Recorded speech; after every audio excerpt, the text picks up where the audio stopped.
Es una orquídea de pseudobulbos muy pequeñitos y redonditos, de 1 centímetro a 2 máximo.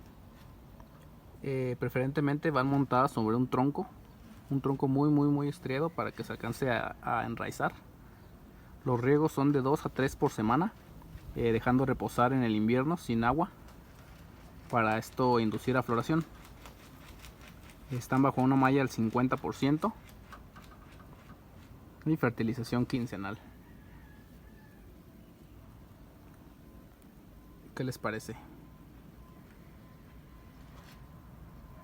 Ya saben, si no están suscritos, los invitamos a suscribirse a nuestro canal. Excelente tarde.